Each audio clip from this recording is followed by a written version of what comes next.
और ऑरेंज दोनों अलग अलग है, इसलिए he ate an apple and an orange होगा।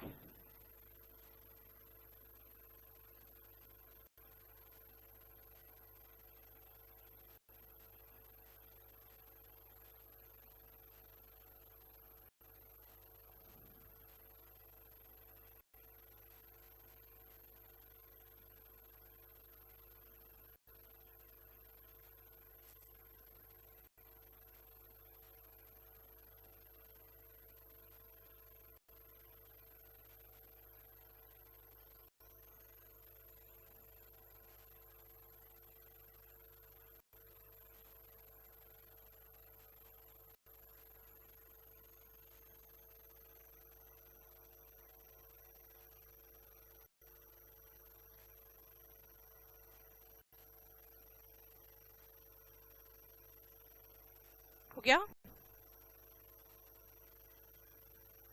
चलो अब सुनो ध्यान से। प्रेपोजिशन का सबसे पहला ही जो सेक्शन है हमें बता देगा कि प्रेपोजिशन है क्या। The book is on the table. आपको महसूस हो रहा है कि ये अगर टेबल है तो इसके ऊपर बुक है, यानी हमें ये महसूस हो रहा है कि टेबल के ऊपर बुक है। पोजीशन बताया ना। she is in the hall. she is in the hall. she is in the hall इसका मतलब ये हॉल है और हॉल के अंदर है वो। she is in the hall का मतलब हुआ वो हॉल के अंदर है। अब जरा इस दोनों सेंटेंस में आप ध्यान से देखो। the book is on the table and she is in the hall। Position ही तो बता रहा है। अब देखो प्रीपोजिशन, नाम क्या है? प्रेपोजिशन। कैसे बना? प्री पोजिशन से। प्री का मतलब पहले होता है, पोजीशन का मतलब पोजीशन। पहले ही आपको पोजीशन बता दे रहा है। अब देखो डिफरेंस हिंदी और इंग्लिश में। जो किताब है, किताब टेबल के ऊपर है। पहले मैंने किताब और टेबल दोनों बोल दिया, फिर कहा के ऊपर, है ना। लेकिन इंग्लिश में देखो, द बुक इज ऑन, पहले ऑन बोला फिर टेबल, यानी पहले पोजीशन आ रहा है फिर किसके संदर्भ में? प्रेपोजिशन। नाउन और प्रोनाउन का ही तो रिलेशन बताता है ना, पोजीशन बताता है। कौन नाउन या प्रोनाउन एक दूसरे के पोजीशन में कैसे है, इसे ध्यान रखना। ये जो प्रेपोजिशन है, प्रेपोजिशन क्या करता है? प्रीपोजिशन से बना है। इसका मतलब डिनोट्स पोजीशन। ठीक है? प्रेपोजिशन पोजीशन डिनोट करता है। फाइन, ये है डेफिनेशन प्रेपोजिशन का। खत्म मामला। जो हमें बताना था, आपको समझाना था, समझ गए कि प्रीपोजिशन से प्रेपोजिशन बना है। इसका मतलब पहले वो पोजीशन बताता है फिर नाउन का जिक्र करता है। मैंने कहा the book is on the table, the book is on the table, the book is on him, the book is on it. मतलब समझ रहे हो? नाउन या प्रोनाउन से संदर्भ बताता है। ऐसे जनरली आप देखोगे तो प्रेपोजिशन के बाद या तो नाउन दिखेगा या तो प्रोनाउन दिखेगा आपको। और ऐसे भी अगर मान लो प्रेपोजिशन के बाद में जबरदस्ती वर्ब लगाना चाहूं ना, जबरदस्ती, तो वर्ब को भी नाउन फॉर्म बनाना पड़ेगा। बताओ तो नाउन फॉर्म कैसे बनाते हैं वर्ब का? सिखाया था ना आईएनजी फॉर्म में, है ना। इसलिए ध्यान रखना कि अगर मैं कहूं इंसिस्ट ऑन गो आउट तो कहोगे रॉन्ग है, इंसिस्ट ऑन गोइंग आउट होगा। ठीक है? यानी कि गो का आईएनजी फॉर्म क्यों लगाया? क्योंकि प्रेपोजिशन है। प्रेपोजिशन नाउन और प्रोनाउन को ही रिलेशन में बताता है, क्या चीज किसके ऊपर, किसके नीचे, किसके आगे, किसके पीछे है। यानी देखो, किसी चीज के ऊपर है तो ऑन, किसी चीज के अंदर है तो इन। लेकिन कहोगे इंसिस्ट ऑन पर जोर देना, है ना। परसिस्ट इन, ये भी तो सेम हुआ, पर जोर देना। अब इंसिस्ट के साथ ऑन क्यों है मैम? क्योंकि क्या किसी चीज के ऊपर है क्या? वो नहीं। परसिस्ट किसी चीज के अंदर है? नहीं। ये क्या है? फिक्स्ड प्रेपोजिशन है। यही तो पंगा है सब आपके साथ, क्योंकि यही चीज है जो कंसेप्ट से एक्सप्लेन नहीं किया जा सकता। आपको वो पूरा का पूरा सेक्शन याद करना पड़ेगा कि कौन से वर्ब या कौन से एडजेक्टिव के साथ कौन सा प्रेपोजिशन फिक्स्ड आता है। और इसीलिए ये पोर्शन ही है जिसको हमें मैक्सिमम प्रैक्टिस करना पड़ता है। ये तो बहुत आसान है, तुरंत खत्म कर लेते हैं। इसको बहुत अच्छे से याद करते जाओगे आप, और हम प्रैक्टिस कराते जाएंगे असाइनमेंट में, बस यही काम करना है इसमें। अब और तीसरा फ्रेजल वर्ब, इसका तो बिल्कुल कंप्लीट कोई सिर पैर नहीं है। कैसे? पुट का मतलब रखना, ऑन मतलब ऊपर, ये ऊपर रखना नहीं, इसका मतलब है पहनना। पुट ऑन योर शूज, इसका मतलब क्या है? शूज पहन लो। अच्छा, पुट ऑन का मतलब अगर पहनना है तो पुट ऑफ का मतलब उतारना होना चाहिए, नहीं है। टेक ऑफ का मतलब उतारना है, टेक ऑफ योर शूज। समझ में आया? यानी कि यहां पर भी कोई लॉजिक, कोई कंसेप्ट काम नहीं आता, आपको इसका मीनिंग समझ में आना चाहिए। कहीं कहीं इंग्लिश में यही प्रॉब्लम है, कहीं कहीं। मैंने कहा पूरा इंग्लिश कंसेप्ट मैंने आपको पहले बता दिया था, आर्टिकल और प्रेपोजिशन, ये दो जगह है जहां पे एक पूरा सेक्शन पता ही नहीं है कि क्यों है वो वहां पे, है ना। और उसी तरह से लुक आफ्टर, लुक मतलब देखना, आफ्टर मतलब के बाद, लेकिन लुक आफ्टर का मतलब कुछ और निकलता है, क्या है? देखभाल करना, to take care. So phrasal verb में, फ्रेजल वर्ब का मतलब क्या हुआ कि भाई एक वर्ब तो दिखेगा, इसको प्रेपोजिशन भी दिखेगा, लेकिन प्रेपोजिशन के साथ वर्ब मिलके कुछ और मीनिंग दे रहा है, वो मीनिंग याद करना है आपको। ठीक है, अब आते हैं इडियम्स एंड फ्रेजेस में। देखो पूरे 4-5 साल तक एट अ स्टोन्स थ्रो हमेशा पेपर में दिखता था, मेरे बुक में भी मैंने एट अ स्टोन्स थ्रो लिखा, लेकिन सही फ्रेज था within a stone's throw. और एसएससी में जब से ये ढेर सारे पेपर्स बनने लगे ना ऑनलाइन एग्जाम होने के बाद, उस समय उसके कारण क्या हुआ है ना कि एसएससी में एक प्रॉब्लम हो गया है कि पेपर्स बनाने के लिए उनको क्वेश्चंस के वैरायटीज बनाने पड़ते हैं। अब उन लोगों ने क्या कर लिया है, उन लोग इडियम्स एंड फ्रेजेस में खाली मीनिंग नहीं पूछ रहे हैं, बल्कि उसमें प्रेपोजिशन भी पूछ ले रहे हैं। डैश और स्टोन्स थ्रो दे दिया, एट भी दिया, क्योंकि आपने जो गलती किया था वही दिया, और विद इन भी दिया। Within a stone's throw होता है। Within a stone's throw का मतलब कि मैं पत्थर फेंकूं और उसके अंदर ही अंदर कुछ हो, तो within a stone's throw है ना। अगर आप पूछोगे आपका घर कहाँ है और मैं कहूं कि within a stone's throw, इसका मतलब इतना नजदीक कि पत्थर फेंकू ना तो उसके अंदर ही पत्थर उसके बाद ही गिरेगा, यानी कि मेरा घर उसके अंदर ही मिल जाएगा आपको। इसीलिए within a stone's throw का मतलब बहुत नजदीक, वेरी नियर। पहले खाली ये मीनिंग पूछता था, अब उसके प्रेपोजिशन भी पूछने लगे। अब देखो एक फ्रेज है feather in one's cap, feather in one's cap, यानी कि कैप पहने उसमें एक एडिशनल फेदर लगा है। इसका मतलब है कि कोई उपलब्धि और एडिशनल, एक तो आपके पास है कैप, ऊपर से और एक फेदर, इसका मतलब एडिशनल कुछ अचीवमेंट होता है। इसलिए एड का मतलब होता है टू गेट,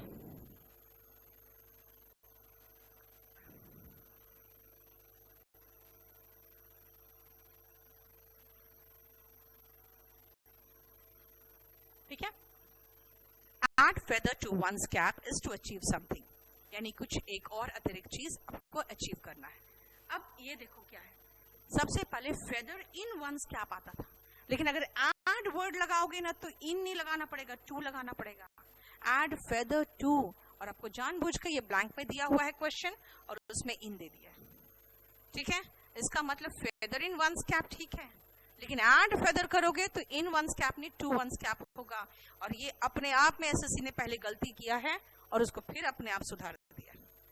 अब हम सोचते हैं कोई भी चीज पिक करना, पिकअप कर देते हैं, पिकअप है ना, लेकिन खुद दिया है पिकअप अ फाइट, गलत वर्ड है, पिक अ फाइट होगा। इसका मतलब कोई चीज नीचे से नहीं उठा रहे हो बल्कि झगड़ा मोल ले रहे हो, यानी कि इसका मतलब होता है टू स्टार्ट अ फाइट। आप किसी को उकसा रहे हो तो आप क्या कर रहे हो, you are trying to pick a fight, इसका मतलब आप झगड़ा मोल रहे हो। पिक के साथ अप हर जगह नहीं आता और यहां भी नहीं आता, इसीलिए अब देखो हमें प्रपोजिशन कहाँ प्रॉब्लम है, इतना तो सब पढ़ाएंगे, इसको भी सब प्रैक्टिस करा देते हैं। ये पोर्शन है जिसके बारे में, इसको तो खैर याद करा देते हैं लोग, लेकिन इसके बारे में तो लोगों को जानकारी ही नहीं कि क्वेश्चन आना शुरू हो गया। जब तक प्रीवियस क्वेश्चन पेपर्स टीचर्स नहीं देखेंगे तब तक उनको पता ही नहीं चलता है कि क्वेश्चंस में क्या आने लगे। इसीलिए ये 4 पोर्शन है जो हमें प्रेपोजिशन में पढ़ना है। बताइए कोई प्रॉब्लम है तो? कहीं पर कोई प्रॉब्लम पूछिए।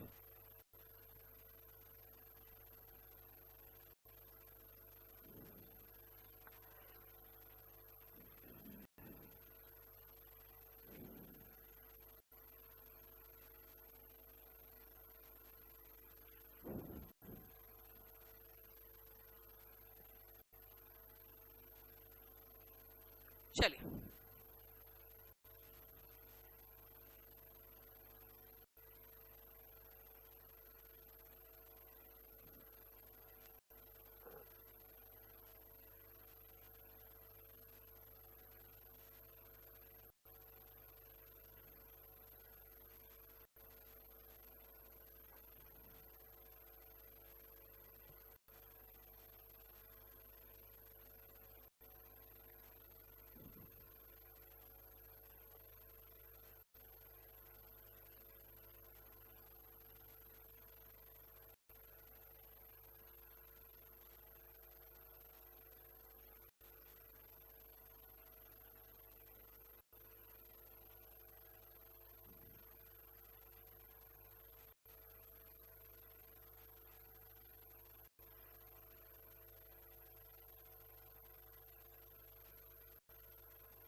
इतने सेंटेंसेस लिखने पड़ेंगे आपको, तब एडवर्ब का आपका कंसेप्ट पूरा अच्छे से क्लियर होगा।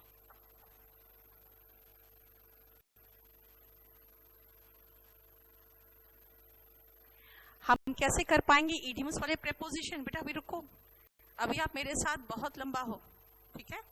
और अभी सारा का सारा कंप्लीट हम आपको करवाएंगे। जो याद करवाना है मैं आपको असाइनमेंट भेजूंगी, टेलीग्राम में असाइनमेंट भेजूंगी, वो आपको याद करोगे, फिर उससे रिलेटेड हम क्वेश्चंस करेंगे। और आप पूछ रहे हो पिक मी अप क्यों नहीं होगा, पिक अप में अप क्यों नहीं होगा? ओके, पिक अप में अप क्यों नहीं होगा ये पूछ रहे हो।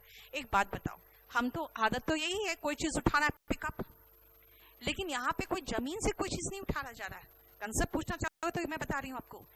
यू पिक अ फाइट का मतलब होता है क्या? किसी को उकसा रहे हैं, किसी से झगड़ा मोलने की कोशिश कर रहे हैं, कोई सामने, आप उसको प्रोवोक कर रहे हो, उकसा रहे हो, तो क्या कर रहे हो? लड़ाई मोल रहे हो ना, कोई चीज उठा थोड़ी रहे हो। इसे पिक अ फाइट होता है, पिकअप अ फाइट नहीं होता। ठीक है, बता दिया मैंने। अधिकतर जगह पे उसका एक्सप्लेनेशन दे भी नहीं सकते हैं क्यों ये प्रेपोजिशन आया। इसीलिए इडियम्स एंड फ्रेजेस पहले हम खाली मीनिंग के लिए याद करते थे, अब उसमें खाली यही नहीं आर्टिकल भी देखते हैं, आपको पता है। यानी पिक फाइट नहीं होगा, पिक अ फाइट होगा, देख लो। यानी प्रेपोजिशन और आर्टिकल दोनों का ध्यान रखना पड़ेगा आपको। और पूछिए।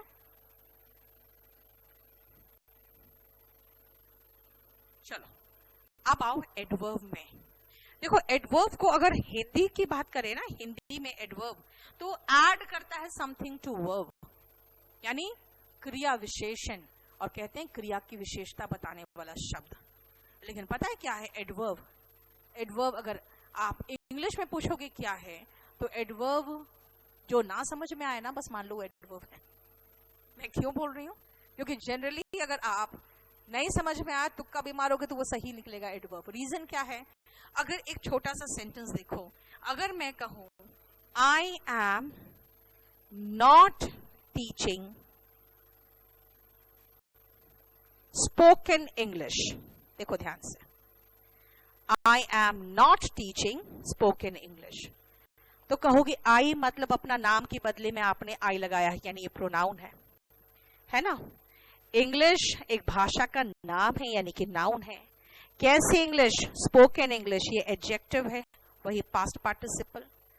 टीचिंग आईएनजी मतलब कि ये मेन वर्ब है जो मेन क्रिया बता रहा है, और ये मेन क्रिया को हेल्प करने वाला एम है, तो ये हेल्पिंग वर्ब है, यानी वर्ब है। खाली हम अभी तो वर्ब का डिटेल पढ़े नहीं है, मतलब वर्ब है, एम भी वर्ब है, टीचिंग भी वर्ब है। अब ये नॉट क्या है नहीं समझ में आ रहा है, नॉट क्या है? जो ना समझ में आए समझ जाओ, वो एडवर्ब है। क्यों? एडवर्ब जिसके बगल में आता है ना उसी का हो जाता है, जिसके बगल में आएगा उसी को डिफाइन करेगा, जिसके बगल में आया। अब मुझे बताओ फर्स्ट में वो काम करता है कैसे? मेहनत से। ये क्रिया की विशेषता बता रहा है, ये एडवर्ब है। यानी एडवर्ब किसको क्वालिफाई किया? वर्ब को। आप कहोगे ठीक है वर्क करता है हार्ड, ये एडवर्ब है, लेकिन कितना हार्ड? तो कहोगे वेरी हार्ड, वेरी भी एडवर्ब है। ये किसको डिफाइन किया यहाँ पे? ये इस एडवर्ब की विशेषता बताया, देख लो। यानी वर्ब की विशेषता एडवर्ब बता रहा है, और एडवर्ब की विशेषता भी एडवर्ब बता रहा है। चलो, he is good, he is smart. Good, smart किसी नाउन प्रोनाउन की विशेषता बताता है, वो एडजेक्टिव है। कितना स्मार्ट? वेरी स्मार्ट, ये एडवर्ब है। किसकी विशेषता बता रहा है? इस एडजेक्टिव की। यानी वर्ब की विशेषता, एडवर्ब का, एडजेक्टिव का, तीनों का। राइट? बोलो, तीन का मैंने समझा दिया आपको। राइट? अब आओ चौथा, सॉरी ओलनी है ये ओलनी लिखो, पहले तो सही करो, ओलनी है ये। ओलनी राम, राम की विशेषता नहीं बता रहा, राम को अलग थलग कर रहा है, लेकिन है तो राम के लिए ना। ओनली ही, तो ये भी तो प्रोनाउन के लिए ओनली है, यानी ओनली विशेषता नहीं बता रहा, विशेषण तो नहीं है, लेकिन ओनली आ तो रहा है राम और प्रोनाउन के लिए। इसका मतलब ओनली एडवर्ब है, और ये एडवर्ब इस नाउन और प्रोनाउन के लिए आ रहा है। इसका मतलब तो हमें noun, pronoun, adjective, verb, adverb सब तो आ गया लगभग। अब आओ कंजंक्शन भी। आई लाइक हर बिकॉज, ये जोड़ रहा है, रीजन बता रहा है। देखो, I like her, she is honest, दोनों को जोड़कर एक सेंटेंस बनाया तो वह I like her because she is honest. लेकिन कहोगे I like her simply because, simply किसके लिए आ रहा है? बिकॉज। यानी ये जो कंजंक्शन है उसकी भी विशेषता एडवर्ब बता रहा है, जिसके बगल में लगा रहे हो। अगर मैं कहूं कि वो मेरे घर के बगल में है कोई चीज है, अगर तो कोई अगर स्टेडियम की बात कर रहे हो तो कहोगे the stadium is beside my house, यानी के बगल में। बिसाइड पोजीशन बता रहा है ना, के बगल में, तो ये प्रपोजिशन है। और मैं कह रही हूं एग्जैक्टली, जस्ट बिसाइड, तो फिर तो ये एडवर्ब है। किसकी विशेषता बताया? प्रोनाउन की, प्रपोजिशन की। इसका मतलब है कि आर्टिकल तो खैर नाउन के साथ आता है, उसका तो कुछ नहीं हो सकता, लेकिन देखा जाए तो सभी पार्ट्स ऑफ स्पीच की विशेषता तो बता रहा है ना। और अगर कहें तो ये सैडली, जैसे मैंने कहा सैडली, अब समझ में आ गया आपको कि आगे कुछ बुरी खबर सुनाने जा रही हूं। फॉर्चुनेटली, इसका मतलब आगे जो बता रही हूं वो कम से कम राहत का आपको सांस देने वाला है। इसका मतलब है कि ये पूरे के पूरे सेंटेंस को भी तो क्वालिफाई कर देता है, पूरे सेंटेंस को भी। इसका मतलब है कि ये जो एडवर्ब है क्वालिफाइज, ऑलमोस्ट लिख रही हूं मैं क्योंकि आर्टिकल नाउन के साथ आता है। ऑल पार्ट्स ऑफ स्पीच, लगभग सभी parts of speech, and even a sentence, एक सेंटेंस की भी विशेषता बता देता है ना? बताओ, कोई प्रॉब्लम यहां तक? ठीक है, ये हमारा एडवर्ब ऑलमोस्ट कंप्लीट है। एडवर्ब बहुत बड़ा पोर्शन है और सारे चैप्टर्स बहुत बड़े बड़े पोर्शन है, आप लोग को तो बहुत धीरे धीरे पढ़ाएंगे। इसलिए ये ध्यान रखना आप लोग कि अभी फिलहाल हमने सिर्फ इतना ही किया है ताकि आपको एक कंसेप्ट समझ में आ जाए कि भाई आगे जो हम पढ़ने जा रहे हैं, कभी मैं नाउन का नाम ले लूंगी, कभी एडजेक्टिव का नाम, तो मत कंफ्यूज होना क्या बोल रही है मैम, नहीं समझ में आ रहा है। क्योंकि अभी ये तो 2 क्लासेस मैंने लिया है ना आपका, ये आपका कंप्लीट 3 घंटे में पूरा बेसिक कंसेप्ट क्लियर कर दिया है। ठीक है, सो बेसिक कंसेप्ट आज मैं कंक्लूड कर रही हूँ, बस यहां तक बेसिक कंसेप्ट है। अब हम क्या करेंगे? हाँ,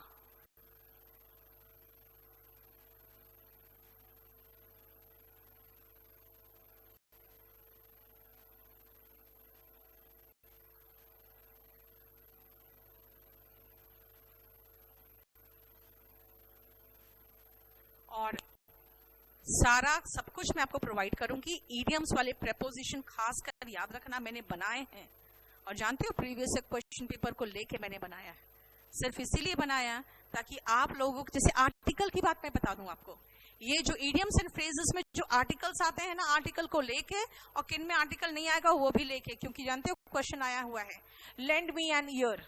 अब बताओ, लेंड मी एन ईयर का मतलब तो हो गया कि कान लेंड करो, मतलब लेंड मतलब उधार देना, इसका मतलब होता है ध्यान से सुनना। हम सोचते हैं एन ईयर तो होगा ही होगा, एक ईयर के साथ तो एन लगाएंगे ही, लेकिन जानते हो इडियम्स एंड फ्रेजेस में लेंड मी ईयर आता है, लेंड मी एन ईयर नहीं आता। फिर कहोगे क्यों नहीं आता? तो इडियम्स एंड फ्रेजेस में दिमाग नहीं लगा सकते, जो है सो है। ठीक है, बस खाली हमें जो एक्चुअल इडियम्स एंड फ्रेजेस हो याद करना पड़ेगा। इसीलिए ये सब चीजें बाद का पोर्शन है, बहुत डिटेल में करेंगे और एक एक चैप्टर बहुत बड़ा चैप्टर है। प्रॉब्लम क्या है ना, इंग्लिश में एक तो इंग्लिश होता है जो स्पोकन होता है, तो बेसिकली आप सीख जाते हो बोलते बोलते, और नहीं सीख पाए हो अभी तक तो आप कोशिश करोगे ना खाली टेंस के बाद भी तो अपना बोलना शुरू कर दोगे। एक मेरा छोटा सा सजेशन मानो, एक मेरियम वेबस्टर डिक्शनरी है, उसको भी आप डाउनलोड चाहो तो कर लो, और वो डिक्शनरी में ना सिनोनिम, एंटोनिम वो सब दिए हुए हैं। तो आप जैसे ऑनलाइन में द फ्री डिक्शनरी भी है, उसमें बहुत अच्छा इडियम्स एंड फ्रेजेस वगैरह सबका एक्सप्लेनेशन दिया हुआ है। तो ये 2-3 चीजें चाहो आप डाउनलोड कर लो, Merriam Webster, the free dictionary, है ना, ताकि आप वर्ड मीनिंग में प्रॉब्लम ना हो, आप समझ सको उसका कहाँ से ओरिजिन हुआ है नॉल। लेकिन मैं जो करा रही हूँ वो एग्जामिनेशन पॉइंट ऑफ व्यू से करा रही हूँ, इसीलिए अब आ जाओ उसी शीट में जो शीट हम लोग लास्ट क्लास में लिए थे। निकालिए शीट, टेलीग्राम में दिया हुआ था।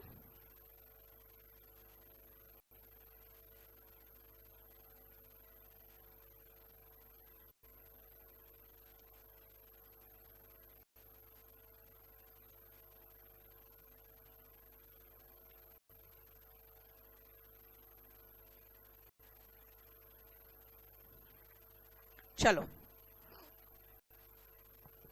अब आओ, सबसे पहले हम लोगों ने लास्ट क्लास में नाइव कर लिया था, हम लोगों ने सीजन्ड भी कर लिया था, है ना। अब आते हैं इंजीनियस, इंडिजिनस एंड इंजीनियस। देखो तीनों में ध्यान रखना, आपका स्पेलिंग मिस्टेक में आता है। देखो इंजीनियस NIOUS है ना, इंजीनियस में NUOUS है, और इंडिजिनस में देखो NOUS है। स्पेलिंग मिस्टेक में भी ये सारे वर्ड्स आते हैं। अब आते हैं ये तीनों वर्ड में, पर ये तीनों वर्ड समझो।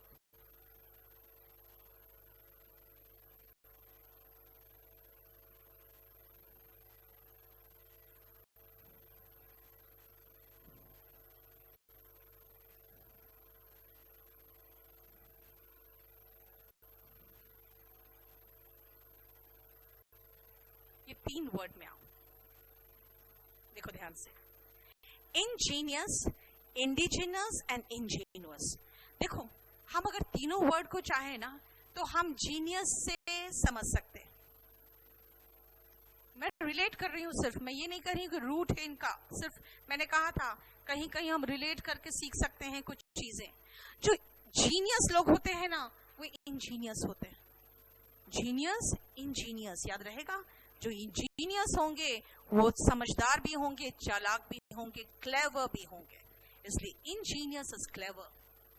कहते हैं इंजीनियस आइडिया यानी क्लेवर आइडिया, जो बिल्कुल न्यू है, जो आप अपने दिमाग से निकालते हो कोई नया चीज, तो इंजीनियस वर्ड यूज करते हो। यानी अगर मैं कहूं इंजीनियस अगर आइडिया है आपका, तो जीनियस लोगों के पास इंजीनियस आइडियाज होते हैं ना, जीनियस के पास इंजीनियस आइडियाज होते हैं। ठीक है, अब आते हैं इंडिजिनस।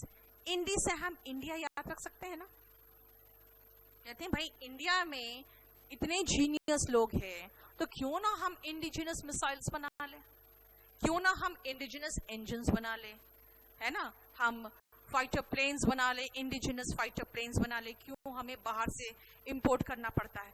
क्या कहा मैंने कि अगर हमारे इंडिया में जीनियस लोग हैं तो हम क्यों ना इंडिजिनस प्लेन्स बना ले। इंडिजिनस प्लेन्स मतलब यहीं पर, इंडिजिनस मतलब नेटिव, जो यहाँ का ही हो, मूल यहीं का हो। मैंने इंडिया से रिलेट किया है, ऐसा नहीं कि वर्ड इंडिया से आया हुआ है। क्या कहा मैंने कि हमारे इंडिया में जीनियस लोग हैं, तो हम इंडिजिनस मिसाइल्स बना ले, हम इंडिजिनस प्लेन्स बना ले, मतलब हम कहाँ का बना ले, यहीं का, नेटिव। नेट का मतलब जानते हो क्या होता है? Nat is the root of birth, यानी नेटिव मतलब यहीं से उसका बर्थ हो, यहीं पर बने, इसलिए इंडिजिनस का मतलब होता है मूल। और मैं अगर कहूं कि जो जीनियस लोग होते हैं ना वो डाउन टू अर्थ होते हैं, बिल्कुल सिंपल होते हैं, उनको बहुत चालाकी धूर्तता नहीं आता, वो सिंपली अपना काम करते हैं और वो बहुत ही पोलाइट सभ्य टाइप के होते हैं। यानी कि वो जो जीनियस लोग होते हैं ना वो इंजीनियस होते हैं, यानी कि प्लेन सिंपल, है ना, धूर्तपना नहीं होगा, नॉट क्राफ्टी, उनको चालबाजी नहीं आएगा। तो हमने तीनों को रिलेट कर दिया। आप किसी साइंटिस्ट को दिमाग में रखकर तो सोचो ना, वो सिंपल एंड प्लेन होते हैं, वो बिल्कुल धूर्तता चालाकी वगैरह उनको नहीं आता।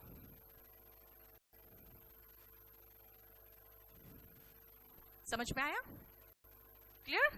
दैट मीन्स इंजीनियस, क्या कहा मैंने, आप जीनियस हो ना तो आपके पास इंजीनियस आइडियाज होगा। देखो NOUS है, NIOUS है, NOUS है, ये जहां पर भी OUS देख लो ना समझ जाओ ये एडजेक्टिव है। इसके बाद मतलब हम नाउन लगा दे कोई, क्या कहा मैंने, आप जीनियस हो, आपके पास देखो जीनियस का स्पेलिंग अलग है, ध्यान रखना, मैंने सिर्फ रिलेट किया है। आपके पास इंजीनियस आइडियाज होगा, हम जीनियस हैं, हमारे इंडिया में इतने जीनियस लोग हैं, हम इंडिजिनस इंजन क्यों ना बनाए, यानी कि वहीं के मूल इंजन्स।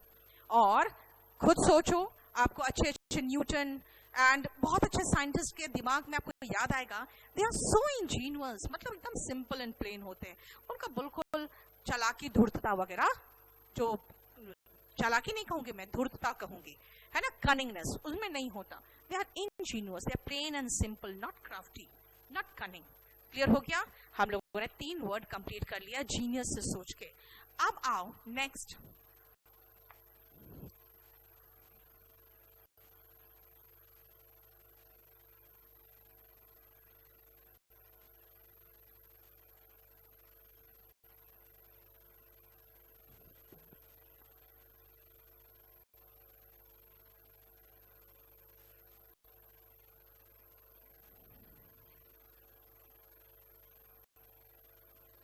ऐसे लिख देते हैं,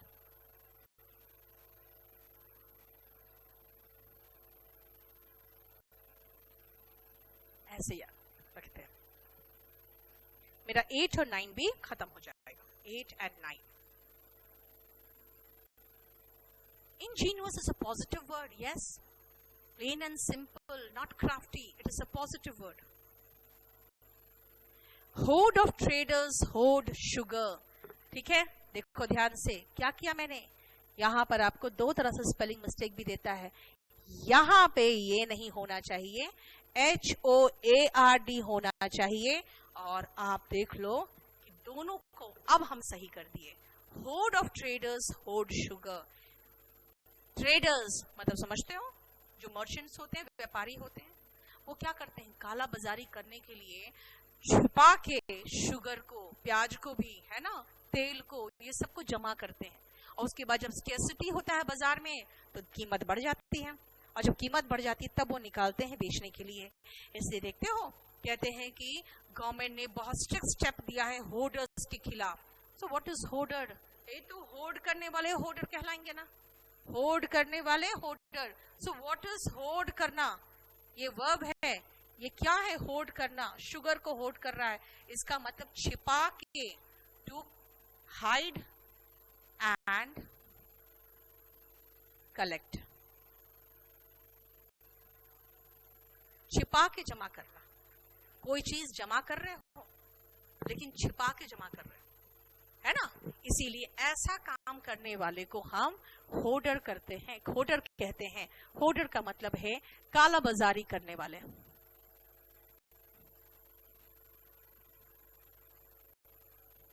One who hoard things is hoarder. One who hide and collect things, वो hoarder होते हैं, है ना। अब मैं कह रही हूँ hoard of traders, hoard का मतलब क्या हुआ? Hoard of people come to India to see the Taj Mahal. झुंड हो गया समझ में? ऐसे याद रख लिए कि ट्रेडर्स के झुंड लोग ट्रेडर्स होर्ड करते हैं मनी को, यानी लोगों के बीच में होड़ लगी रहती है कि हम कैसे, ट्रेडर्स के बीच में ये होड़ लगी रहती है कि हम कैसे चीजों को होर्ड करें और पैसा कमाए। ऐसे होर्डर्स पर कार्रवाई की जाती है सरकार के द्वारा। होर्डर कौन है? जो छिपा के जमा करते हैं। तो छिपा के जमा करना है होर्ड, और कौन करते हैं? मर्चेंट्स के झुंड मर्चेंट्स ये काम करते हैं, मतलब होर्ड ऑफ ट्रेडर्स। HORD मतलब झुंड, क्राउड, एंड HOARD इज छिपा के जमा करना। ठीक है, बोलो कोई problem? We have finished 9 and 10। Next आओ, अब हम रूट में आते हैं, क्योंकि मैंने अब ये सब चीजें तो आपको सिर्फ समझाने के लिए किसी से रिलेट किया था। कैकोफनी, ये आया है वर्ड फोन से, और ये आया है वर्ड कैको इज मतलब बैड। फोन में अब तो सब कुछ आप देख सकते हो, सुन सकते हो, लेकिन पहले फोन में क्या था? सिर्फ सुन सकते थे, यानी सिर्फ आवाज जो होती थी ना, वो आवाज सिर्फ इधर से उधर जाता था, इसलिए फोन का मतलब होता था आवाज, ध्वनि। ठीक है, सिर्फ ध्वनि से रिलेटेड वर्ड था फोन, क्योंकि उसमें सिर्फ ध्वनि ही पास करता था, है ना। और कैकोफनी का मतलब हो गया, कैको मतलब बैड, फनी मतलब फोन, फोन मतलब आवाज। इसका मतलब है कि ऐसा आवाज जो अच्छा ना लगे, बैड। जैसे अगर मैं कहूं कि इस कॉलोनी में the cacophony doesn't allow me to sleep, the cacophony doesn't allow me to sleep, इतना शोर होता है ना कि मैं सो नहीं पाती हूं। इसका मतलब हो गया क्या? Harsh mixture of sound.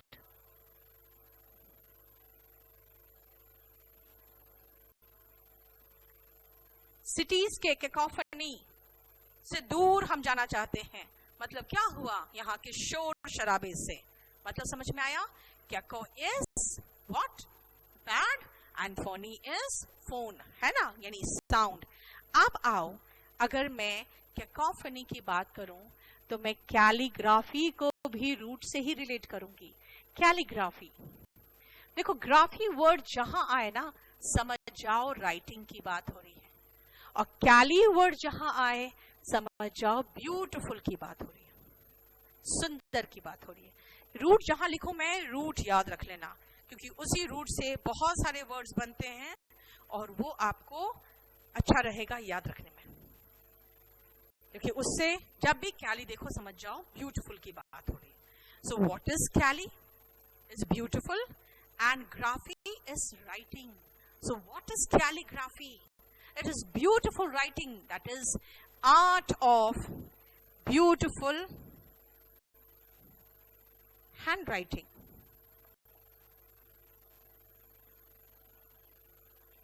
देखते कुछ लोग जाते हैं छुट्टियों में सीखने के लिए कैलीग्राफी, वो ब्यूटीफुल हैंडराइटिंग सीखते हैं जाके, ठीक है। Calligraphy is art of beautiful handwriting.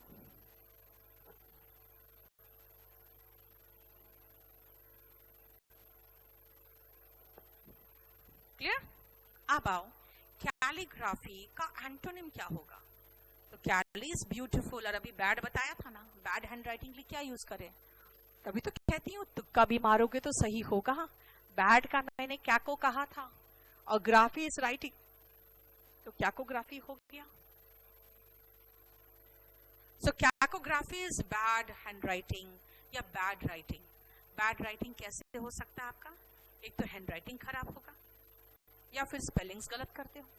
तो इसलिए कैकोग्राफी का दो मीनिंग होता है, bad handwriting and wrong spellings, ये दो होता है, ठीक है। Bad handwriting and wrong spellings, ये दोनों लिखो।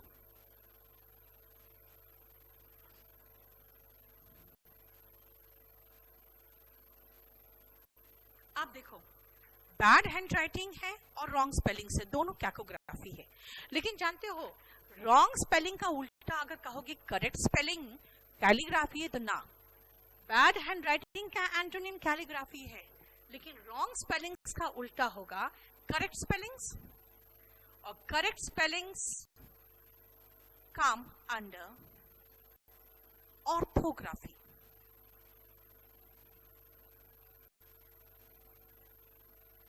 जो सही सही स्पेलिंग होता है ना, ऑर्थोग्राफी में आता है। द रीजन इज, जैसे आप देखोगे, आप अगर COLOUR लिखोगे ना, तो कंप्यूटर में उसके नीचे रेड आ जाएगा निशान, है ना, अंडरलाइन रेड हो जाता है। द रीजन इज ये अमेरिकन नहीं यूज करते, अमेरिकन यूज करते हैं COLOR, लेकिन इंडियंस के हिसाब से, क्योंकि हम ब्रिटिश से सीखे हैं, अगर COLOR कहोगे तो ये हमारे लिए कैकोग्राफी है, हमारे लिए ऑर्थोग्राफी है COLOUR। So remember, wrong spelling is cacography and correct spelling is orthography. लेकिन bad handwriting is cacography and good handwriting is calligraphy. बताओ कोई प्रॉब्लम है यहाँ तक? So 12 we have done calligraphy and cacography. ठीक है? Next out beatific. This word beatific is an adjective. ठीक है? Adjective नहीं बोलते ना, adjective बोलते हैं। वहां पे D साइलेंट है। ये D जो साइलेंट वाले लेटर्स है ना, इसके लिए मैं कह रही हूँ आपको कि आप सुनोगे, जैसे कि न्यूज चैनल सुनोगे ना, तो बहुत सारे वर्ड्स के अपने आप आपको सही महसूस होंगे कि सही क्या है प्रोनाउंसिएशन। अब आओ beatific. When you beat someone, beat का मतलब समझते हो? बीट का मतलब खाली पीटना थोड़ी होता है, बीट का मतलब हराना भी होता है। आता है ना लिखा हुआ इंडिया बीट्स पाकिस्तान, इसका मतलब क्या होता है कि हरा दिया, यानी बीट का मतलब हराना भी। When you beat someone you feel beatific. समझ में आया? देखो कैसे कहा मैंने, इफ यू बीट समवन, किसी को हराते हो ना, यू फील बीटिफिक। ऐसे करके कभी कुछ सेंटेंस में बना के भी याद रख सकते हो आप। जैसे मैंने कहा horde of traders horde money, horde things, है ना, शुगर। तो इसमें क्या है, बीट किसी को आप करते हो तो बीटिफिक फील करते हो गया। बीटिफिक का मतलब हैप्पी। मैंने कहा किसी को हराते हो तो आपको खुशी महसूस होती है, किसी को हरा के जो खुशी महसूस होती है, खाली वही बीटिफिक नहीं है। मैंने सिर्फ रिलेट करने के लिए आपको ये एग्जाम्पल दिया। If you beat someone you feel beatific. अब आ जाओ नेक्स्ट वर्ड जो है ना, ये थोड़ा सा लंबा हो जाएगा, ये ईगो का। और ईगो अगर आप वर्ड के रूप में लेते हो तब तो ईगो का मतलब क्या होता है, समझते हो? आपका जो अहंकार है वो ईगो होता है।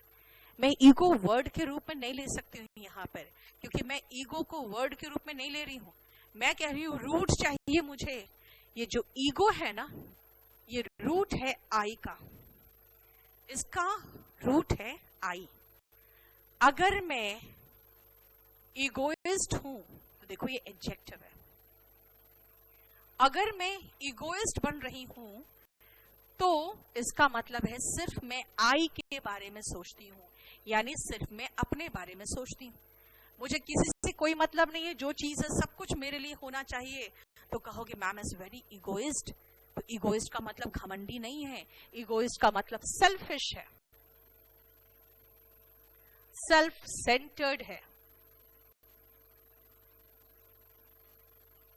ठीक है, इसको हम लोग ईगो सेंट्रिक भी बोलते हैं, क्योंकि जब मैं खुद को सेंटर में रख रही हूं कि भाई जो कुछ है सब मेरे लिए है, मुझे किसी से कोई मतलब नहीं, तो कहोगे कि she is very ego centric, यानी कि अपने आप पर ही केंद्रित है, किसी का क्या जाए कोई फर्क नहीं पड़ता। यानी ego centric, egoist, selfish, self centred. जब सेल्फ सेंटर्ड कहे तो ईगो सेंट्रिक भी तो कह सकते हैं, यानी जो सिर्फ अपने बारे में सोचता है ना वो ईगोइस्ट होता है। चलो नेक्स्ट वर्ड में आते हैं, ईगोटिस्ट। देखो ईगोइस्ट के बीच में ही तो टी लगा है। बचपन से आप टी फॉर टब पढ़ते आ रहे हो ना, चलो हम टी फॉर टॉक पढ़ लेते हैं। टी फॉर टॉक, जो सिर्फ आई के बारे में ही टॉक करता है, यानी उसे सिर्फ अपने बारे में बखान करना होता है, सिर्फ अपने बारे में ही, यानी कि बोस्टफुल। बोस्टफुल, बोस्टफुल का मतलब जो डींगे मारता है, लिख लेना, डींगे मारने वाला।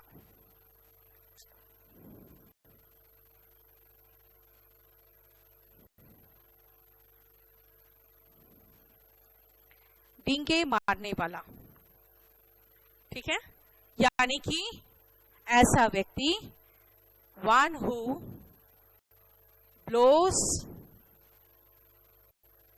one's own trumpet, अपने मुंह मियां मिट्ठू।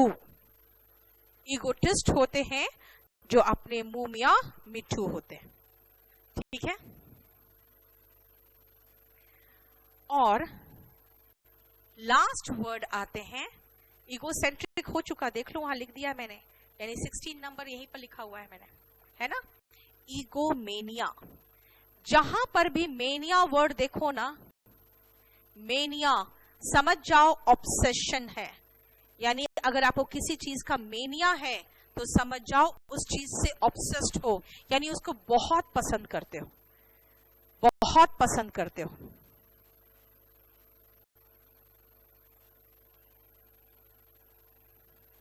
बहुत पसंद करते हो, ठीक है। इसका मतलब है कि अगर मैं अपने आप से ही ऑब्सेस्ड हूं, यानी कि मुझे किसी से फर्क नहीं पड़ता है, सब लोग भाड़ में जाए, जो चीज है मेरे लिए है, क्योंकि मैं हूं, मैं मतलब क्या, आप खाली अपने आप पर ही केंद्रित हो, आपको ऑब्सेशन है, आपको सनक सवार है खुद का, तब आप ईगोमेनियाक हो जाते हो। ईगोमेनिया, मेनिया मतलब ऑब्सेशन हुआ, और ऑब्सेशन जिसको होता है वो ईगोमेनियाक होता है ना। लो बस वही वर्ड आ गया फिर से, अलग अलग लेवल, अलग अलग हो गया ना, लेवल अलग अलग। ईगोइस्ट, ईगोसेंट्रिक और ईगोमेनियाक, और ज्यादा गंदगी है, मतलब ज्यादा ही हम सेल्फ सेंटर्ड आ गए, हम लोग ज्यादा से ज्यादा सेल्फ सेंटर्ड होने लगते हैं ना, तो वी बिकम ईगोमेनियाक। हो गया, बस देखो ईगो के वर्ड सारे खत्म हो गए यहाँ पे। चलो आज इतना ही रहने दो, थैंक यू सो मच।